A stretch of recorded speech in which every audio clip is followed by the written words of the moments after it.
Thok chom khoi bena saba janjara haina mingthon ba smart mosquito trap ama ngasi Rajya Sabha gi member ningthau sana jawba lesem bana hongnabi matung inna launch tawkhre sana konungda pangthokpa launch tawbagi thoram aduda Manipur University of Culture gi Vice Chancellor Professor Paungnam Gunindro amadi MP ningthau sana jawba lesem bagi Valley nominee Thok chom Sarat Chandra su sarukyakhi janjara haina mingthon ba kang hatnaba khulai asi kumja lising ani kunhumdoi gi me ahumdagi haukiba irang adugi matungda sabagi wakhalon lakpadagi thabakta onthorakpani haina janjara bo puthokliba TH khoibana phongdokhi thauram aduga mari leinana MP ningthau sana jawba lesembana hai lamdam asi uwa marang kaina hauramba amadi ising nungsiki phibam pharamba adu ngasidi nongma kangdana umang wamang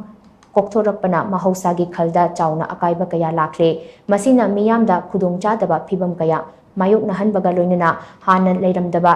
laina kaya amasu hojikti leirakle mamangi chahida state asida dengi laina paksana sandorakpa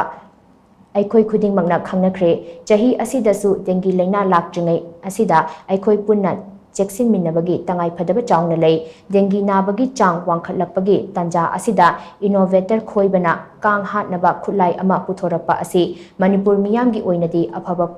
Kongtangni, Hotnagi Haina Kalaga, Honorabadi, Mai Paktabaliti Haibadu, Khoibana Mayek Sing Natakle, Zanzara Haina Mington Ba Kulai Asi, Miyam Nasu, Pamba Ama Soidana Oigani Haina, Wafam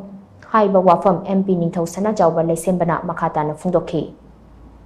Sumaina ikoi ba potsi putok charaga ikoi na section tholang chi law gadi en hygienic badi ikoi gi mi maman jalo putsi me aba mai kun kan bang ngani loina na ikoi gi lamdam sin lagi ba ikoi gi innovative ki wakhal chen ba go yam talented ba ikoi gi mi sing se ikoi puning thobala gadi ikoi lamdam si potok mayam se ikoi khakta sin na badana na male gi pam sing da su ikoi gi hai sing ba ado ikoi putok si gi kana ba ngani ha su mai thamjari ikoi oja khoi bana putok pi ro pose ikasi leibang yamda sinajari leibang yamna su masibu sibiu masibu ikoi gi kan sinabiu aduga oja khoi bagi tungi punsi da su hena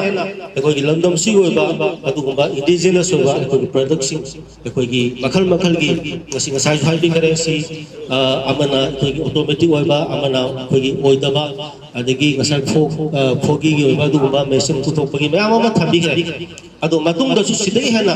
akoi mai pang na tongan ba adu ba koi lamdam sigi yelo mi singa kana ba ya ba putok si putok pa ngamba koi tai mung siam ba puna pina bi bo oisun